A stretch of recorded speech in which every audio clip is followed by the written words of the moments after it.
저와 함께 인사 나누십니다. 하늘의 은혜가 여러분과 함께 하시기를 바랍니다. 네, 화면이 없어도 이제 자동으로 나오다가 화면이 없으니까 갑자기 머뭇하셨네요. 네, 이른 아침부터 또 우리가 함께 예배에 함께하는 우리 성도님들 가운데에 더 큰 은혜가 넘치리라 믿습니다. 항상 11시 예배 참석하셨던 분들은 8시 나오시려니까 아주 마음이 분주하셨죠? 깜짝 놀라셨고, 네. 사랑하는 성도 여러분, 오늘은 성령 강림후 제22주이고요. 또 선교사 복지주일로 이제 교회력에 따라서는 우리 감리교회 제정한 교회력에 따라서는 그렇게 지켜지게 됩니다. 무엇보다도 이 한 주간 다양함 속에서 조화를 이루시는 하느님의 그 통치하심이 여러분의 그 다양한 삶 속에서 조화를 이루어 주시는 은혜로 나타나기를 간절히 축복합니다. 요즘에는 동요를 참 많이 안 부르는 것 같아요. 어, 전에는 동요를 많이 불렀는데 동요가 참 좋은데 요즘에는 동요를 잘 부르지 않는 것 같아 조금 아쉬움이 있습니다. 어쨌든 이 꼬부랑 이 할머니가 이 노래가 우리는 너무나 잘 알고 아이들이 부르기에는 뭔가 우리가 듣기에도 귀엽지만 인생을 조금이라도 살아본 어른들이 듣기에는 아주 귀여운 음악이라고만 할 수는 없습니다. 왜냐하면 고개는 12곡에 고개를 넘어간다. 어쩌면 이 대목에서 눈물이 또르르 흐를 수도 있는지도 모르겠어요. 인생이 정말 12곡에쯤 있지 않습니까? 어떤 곡에는 재정의 고개가 되기도 하고 어떤 곡에는 관계의 고개가 되기도 하고 어떤 곡에는 병의 고개가 되기도 하고 어떤 곡에는 자녀 문제의 고개가 되기도 합니다.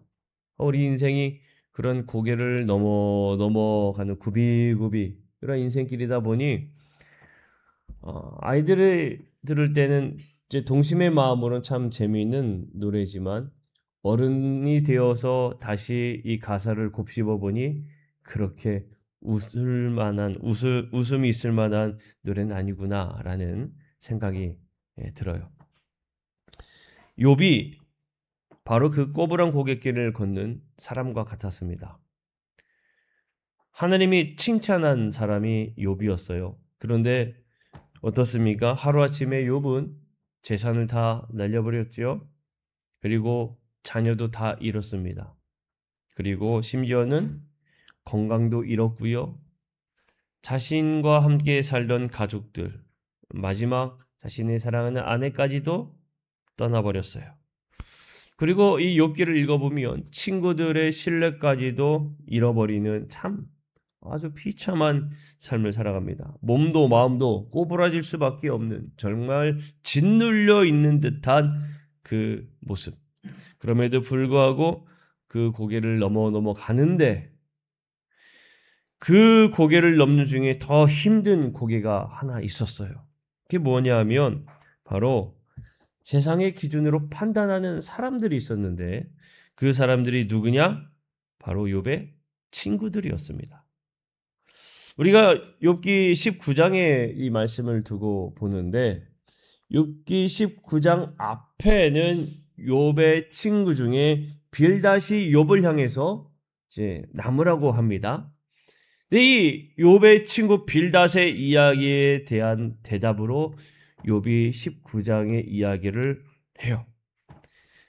그리고 우리가 본 누가복음의 말씀에서는 사두개인들이 예수님께 그들의 시선으로 판단하여 예수님 이야기합니다.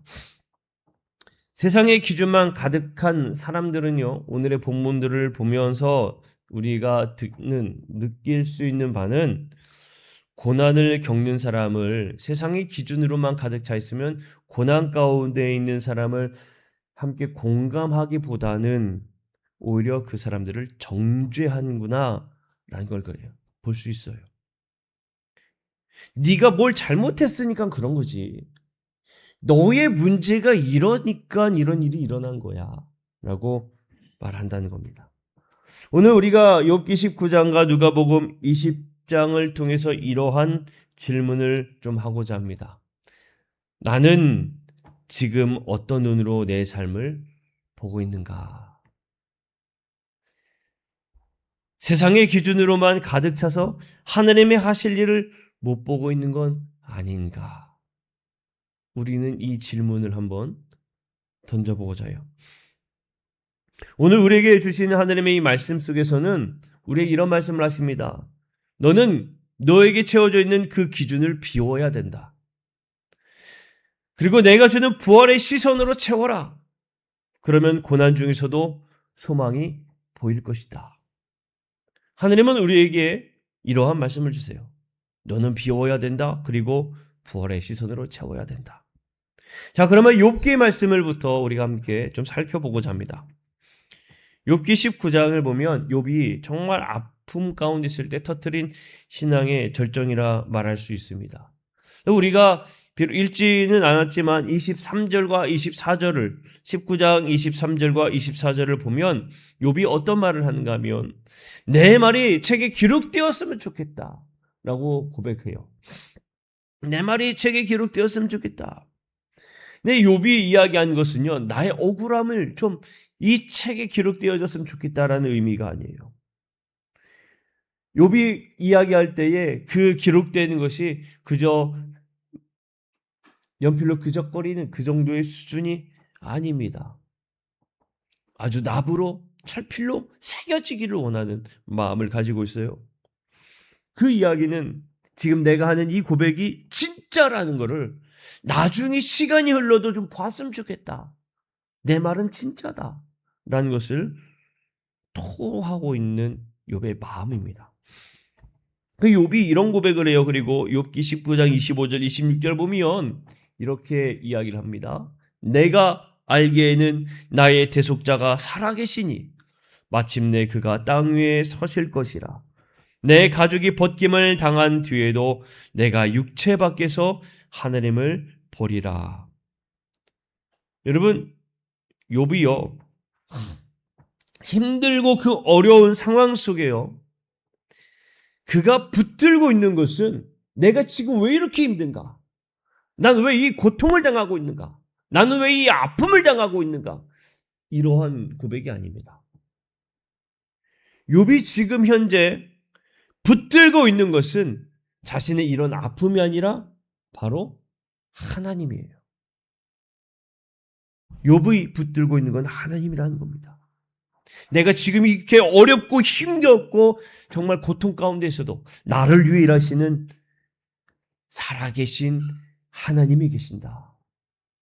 이게 욥의 고백입니다. 내가 알기에는 나의 대속자가 살아계시니 라고 고백할 때 이 대속자는 이 고엘이라는 단어인데, 고엘은요 뭐냐면 가까운 친족이 대신 갚아주는 사람을 고엘이라고 해요. 이게 이스라엘의 고엘 제도라는 것이 있습니다. 이 고엘 제도의 이야기가 나오는 게 바로 룻기에 나와 있죠. 억울한 일을 당했을 때, 빚을 갚을 능력이 없을 때 가까운 사람이 대신 서주는 겁니다. 그런데 여러분, 지금 현재 욥의 상황을 우리가 다시 한 번 더 좀 볼까요? 욥은 현재 사람도 없습니다. 욥은 현재 재산도 없습니다. 욥은 현재 자식도 없어요. 욥은 현재 건강도 잃었어요. 욥이 가지고 있는 게 뭘까요? 아무것도 없습니다. 욥은 정말 말 그대로 빈털터리에 아무것도 없는 얼마나 불쌍한 모습인지 몰라요. 그런데 욥이 지금 하는 고백이 뭐예요? 나는 그래도 대신 갚아주실 분이 살아계신 거를 안다. 이게 욥의 고백이에요. 욥이 아무것도 없는데 나는 그래도 나를 대신해서 갚아주실 분이 살아계셔. 이 욥의 고백입니다. 그리고 그가 땅 위에 서실 것이다 라고 고백하고 있어요. 욥이 이렇게 고백하는 거는요, 나중에 보면 알 거야 이런 고백이 아닙니다. 역사 안에서 실제로 분명하게 드러나는 날이 온다라는 게 욥의 고백입니다. 그 일은 반드시 이루어진다. 이게 욥의 고백이에요. 그러니까 욥은 힘겨운 없는 이 모든 것들에만 내 시선을 집중한 게 아니고요. 지금 현재 나의 시선을 누구에게로 돌리고 있는가 하면 살아서 역사하신 하나님께로 돌리고 있는 모습입니다. 더 놀라운 이 욥의 고백 속에 우리가 찾아볼 수 있는 것은 가죽을 벗는 후 그게 언제입니까? 죽음이죠. 내가 죽는다 할지라도 내 육신이 썩는다 할지라도 나는 하나님을 보겠다. 이게 욥의 고백이에요. 육신의 눈이 감기는 순간이라도 나는 하나님을 본다. 하나님의 백성은 여러분 끝까지 하나님을 바라보는 사람들입니다. 여기는 부활에 대한 아주 희미하지만 아주 진짜인 소망을 욥이 가지고 있음을 우리에게 말해줘요. 그러니까 욥은요 우리에게 지금 뭘 보여주는가 하면 현실의 고난보다 더 큰 미래의 현실을 보고 있다는 것을 우리에게 말해주는 겁니다. 그와 반대되는 사람이 누군가 하면 바로 빌닷이에요. 욥기 18장에 기록되어 있는 빌닷의 이야기입니다. 여러분 빌닷의 그 욥기 18장을 읽어보면 이렇게 이야기를 합니다. 한마디로 보면요. 악인은 이렇게 된다. 고난은 죄 때문이다. 네가 지금 이렇게 고난받고 있는 것은 다 너의 죄가 있어서 그렇다. 너의 책임이야. 이게 빌닷의 이야기입니다. 빌닷의 이야기를 들으면 잘못된 것 같지 않아요. 맞는 것 같아요. 네가 잘못했으니 너에게 죄에 대한 결과야. 이 이야기를 그냥 객관적으로 보면 참 맞는 듯한 이야기거든요. 그런데요. 우리가 여기서 하나 분명히 발견해야 될 게 뭐냐면 그 빌닷의 이야기는 깊은 신앙과 신학으로 이야기한 게 아니라 인과응보의 시선으로 보는 겁니다. 인과응보의 시선. 한마디로 얘기하면 세상 방식이에요. 야, 잘하면 복을 받는 거고 못하면 벌을 받는 거야. 네가 못했기 때문에 너는 벌을 받는 거야. 인과응보의 시선이에요. 세상의 시선이라는 겁니다. 여러분, 여기에 문제는요, 우리가 분명히 발견해야 됩니다. 세상의 시선은 고통받고 고난받는 사람들에게 아무런 위로를 주지 못합니다. 이게 세상이에요. 정말 힘겹고 어려운 가운데 아유, 네가 이런 문제가 있어서 그런 거지. 네가 너가 안 해서 그래. 이게 세상의 시선이에요. 세상은 위로를 주지 않습니다. 여러분, 오늘날 우리도 마찬가지입니다. 우리도요. 비슷한 이러한 시선을 가지고 이야기할 때가 많아요. 한번 들어보세요. 네가 기도를 덜 해서 그래. 네가 뭘 잘못했으니까 하나님이 치시는 거야. 네가 헌신을 덜 해서 그래. 이게 우리의 나도 모르게 쑥 던져지는 이야기 아닙니까? 다시 이것을요 네가 아니라 나에게로도 적용을 하잖아요. 내가 기도를 덜 해서 그런가 봐요. 내가 뭔가 잘못했나 봐요. 내가 헌신을 안 해서 그런가 봐요. 여러분 이 말들은 인과응보의 영성이지 진짜 복음의 영성이라 말할 수 없습니다. 진짜 하나님이 원하시는 뜻은 절대로 아니라는 거예요.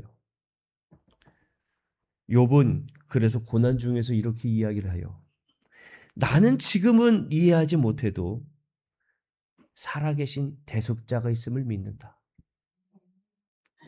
나는 지금 이 상황이 이해가 안 돼도 나의 대속자는 살아계신다.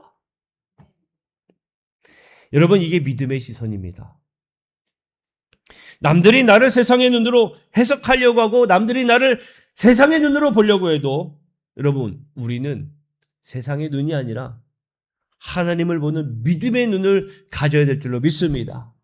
우린 이런 눈을 가져야 돼요. 믿음의 눈을 가져야 됩니다. 여러분 이제 누가복음을 한번 볼까요?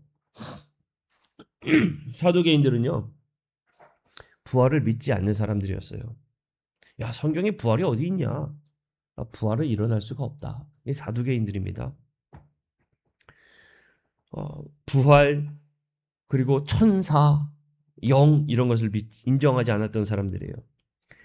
그래서 이 사두개인들이 예수님을 곤란하게 하려고 레이라트 제도라는 것을 예수님한테 적용해서 질문을 던져요. 형수 제도라고도 이야기할 수 있는 건데 고대에는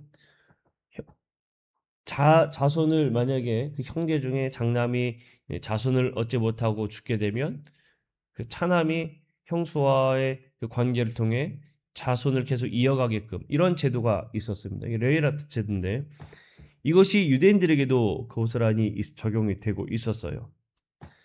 그러면서 예수님 7형제가 있었어요. 7형제가 있습니다. 형제가 차례로 장남이 결혼했는데 없어서 죽었습니다. 그 둘째가 그 형수와 결혼했어요. 또 마찬가지로 자손이 없어서 죽었어요. 셋째가 형수와 결혼했어요. 셋째도 마찬가지로 자손이 없어서 죽었어요. 결혼했어요, 죽었어요. 결혼했어요, 죽었어요. 결혼했어요, 죽었어요. 그래서 7형제가 차례로 결혼했는데 나중에 부활 때 되면 누구 아내입니까? 누구 아내입니까? 예수님 대답해 보세요. 이게 사두개인들의 이야기였습니다. 겉으로 볼 땐 참 똑똑한 질문이에요. 그 당시에 이 제도를 접목해서 이야기했으니 얼마나 똑똑한 질문입니까? 그런데 여러분 이 질문도 마찬가지로 빌닷과 똑같은 문제였습니다. 무슨 문제였는가 하면 이 사두개인들이 던진 이 질문의 테두리가 여러분 어디에 범주에 있는지 아십니까? 그들이 알고 있는 율법 안에 범주에 있는 거예요. 무엇을 질문을 하는데요? 하느님의 나라에 대해서 이야기하는데 부활에 대해서 이야기하는데 그들은 세상의 범주 안에 있는 테두리 안에 있는 것들을 가지고 제시하고 이야기하고 있는 겁니다. 기준이 전부 다 뭐예요? 이 땅의 거예요. 이 땅의 거. 부활을 마치 세상 그 구조 안에 가두려 한 말들이라는 겁니다. 내가 이해가 안 되니까 그거는 말이 안 되는 거야. 예수님 당신이 이야기하는 거는 우리가 지금 이야기해보세요. 이것도조차도 이야기 못 하잖아요. 이거는 이해가 안 되는 일이에요. 이건 있을 수가 없는 겁니다라고 그들이 말하는 겁니다. 이게 바로 세상의 시선이에요. 세상의 기준입니다.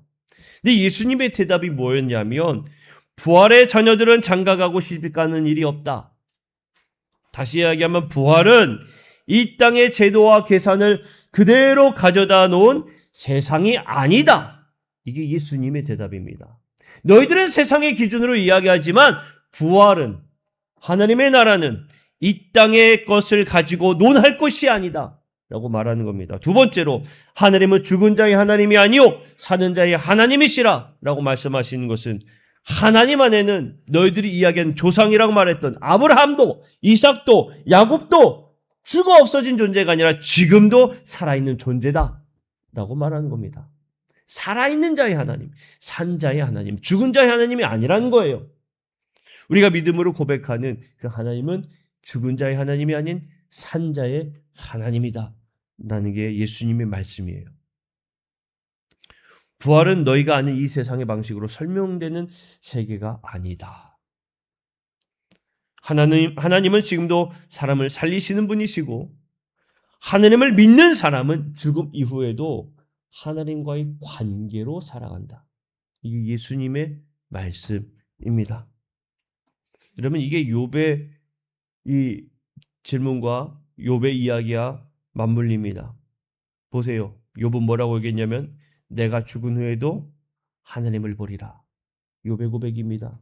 예수님은 뭐예요? 하나님은 산 자의 하나님이다. 죽은 자의 하나님이 아니라는 거예요. 한 줄로 말하면요. 세상의 기준은 여기까지야 라는 것을 말하고 보지만 하나님의 기준은 여기서부터 영원까지를 보는 게 하나님의 기준이에요. 지금 우리가 살아가고 있는 것에 국한되지 않은 영원을 보는 것, 이게 하나님의 기준입니다. 그래서 사두개인과 빌닷은 세상의 것으로만 채워져 있다면 욥과 예수님은 하나님의 은혜와 부활의 것으로 채워진 대답을 우리에게 말해준 것입니다.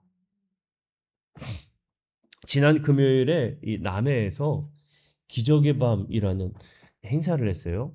거기서 고명환 씨의 북토크쇼가 있었는데 특강이 있었습니다. 근데 저는 이 고명환 씨가 하는 이야기를 가만 들으면서 은혜를 받았어요. 하나님의 말씀 같더라고요. 복음을 제시해 주는 것 같더라고요. 자, 어쨌든 이야기를 어떤 이야기를 하냐면 컵을 하나 이야기하더라고요. 제 컵에 지금 물이 채워져 있는데 빈 컵을 달라고 해놓고는 빈 컵이 진짜 우리입니다 라고 이야기하면서 이 컵에 사람들이 채워져 있는 걸로 살아갑니다. 그러니까 세상의 것으로 우리는 어릴 때부터 배워온 것들로 우리는 채워져서 살아간다는 거예요. 근데 진짜 나를 알려면 뭘 해야 되냐면 이거를 비워야 됩니다 라는 거예요. 아, 이거 하나님 말씀이네. 아, 그렇잖아요. 하나님이 뭐라고 얘기하십니까?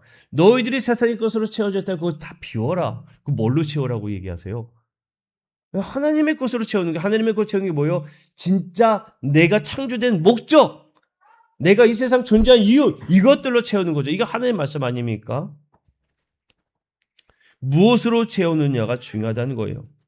성경적으로 바꿔 말하면 세상의 기준을 비우고 하나님의 시선을 채워라. 이런 겁니다.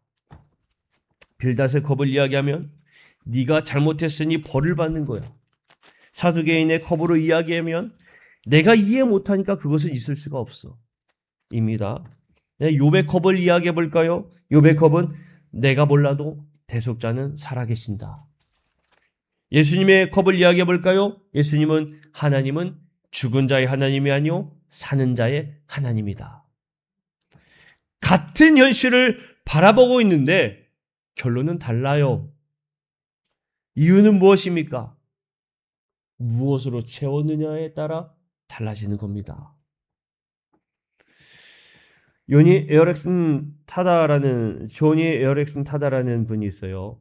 이 조니는 17세 때 다이빙 사고로 인해서 목부터 아래가 마비되었다고 합니다. 다이빙을 잘못해서. 다이빙이 상당히 위험한 거예요. 그가 절망 속에서 하나님 왜 나입니까? 왜 나입니까? 라고 수없이 물었다고 그래요. 그런데 그녀가 점점 부활의 시선으로 자기 삶을 보기 시작해요. 그리고 그녀는 이렇게 이야기를 합니다. 부활의 날이 되면 나는 제일 먼저 무릎을 꿇어 주님께 감사드리고 그 다음엔 기뻐서 달릴 것입니다. 그녀는 현실의 몸은 고난 가운데 있지만 하느님의 최종 판결은 고난이 아니라 회복이라는 것을 믿음으로 고백하고 있는 것입니다. 이게 바로 욥의 고백과 같다는 거예요. 예수님이 말씀하신 산자의 하나님의 신앙과 같은 겁니다. 팀 켈러 목사님은 이런 이야기를 해요. 부활이 단지 죽음 이후의 위로가 아니라 지금의 삶의 방식을 바꾸는 현재의 능력이다. 부활이 진짜라면 우리는 이 땅에서 손해볼 수도 없고 손해볼 수도 있고 나눌 수도 있고 억울해도 참을 수가 있다라는 것입니다. 왜냐하면 하나님이 마지막에 바로 잡아주실 것이니까. 이 부활신앙을 가진 사람들입니다. 모두가 다 세상의 기준만 보면 지금이 전부인 것처럼 이야기하여 조급하지만 부활을 보면 지금은 아무것도 아니구나 라는 것을 우리에게 말해주는 겁니다. 자, 사랑하는 성도 여러분, 우리가 그러면 어떻게 살아가면 좋을까요? 먼저는 우리의 것을 비워야 되겠죠. 빌닷 같은 생각에서 우리는 벗어나야 됩니다. 내가 뭘 잘못했지? 내가 믿음이 약해서 그런가?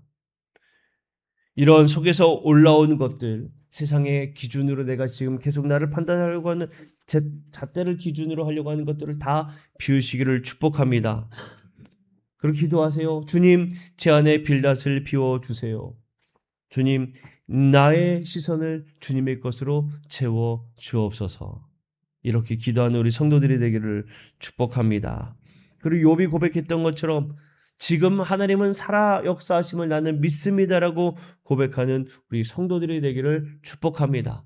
나는 지금 알지 못하지만 하나님은 살아계셔서 분명히 나에게 역사하시리라는 것을 나는 믿습니다. 이러한 고백이 들려지는 우리 모든 성도님들이 되기를 축복합니다. 자, 말씀을 정리합니다. 사랑하는 성도 여러분, 세상은 늘 인과 응보의 눈으로 우리를 가르칩니다. 그리고 세상에서는 늘 우리에게 행복의 기준에 대해서 세상의 기준으로 이야기를 합니다. 네가 이래서 이래, 네가 저래서 그래, 이게 세상의 법칙이야. 그러나 하나님은 우리에게 말씀하세요. 오늘 우리에게 다른 눈이 있음을 보여주시고 말씀하십니다. 욥에게 대속자가 살아있다고 말했던 그 눈, 사두개인들에게 예수님께서 하나님은 사는 자의 하나님이라고 말씀하셨던 그 눈, 우리에게는 세상의 기준을 비우고 부활의 시선을 채워야 되는 그 눈을 가져야 될 줄로 믿습니다. 고난의 고개를 넘는 분들이 계시다면 지금 꼬부랑꼬부랑 인생길 7번째쯤 넘어가나? 8번째쯤 지나고 있는가? 아니에요. 그분이 그냥 지나치지 않습니다. 여리고 길에서 멈추셨듯이, 욥의 눈을 열어주셨듯이 우리 마음 앞에서도 멈추셔서 내가 이 일을 분명히 너에게 할 터이니 너는 믿음으로 바라보라, 우리에게 말씀하신 줄로 믿습니다. 오늘의 말씀을 마음에 품고 우리 한 주간 또 승리하며 살아가는 우리 성도들이 되기를 축복합니다. 오늘 말씀을 생각하면서 우리 함께 주만 바라볼지라 함께 찬양하고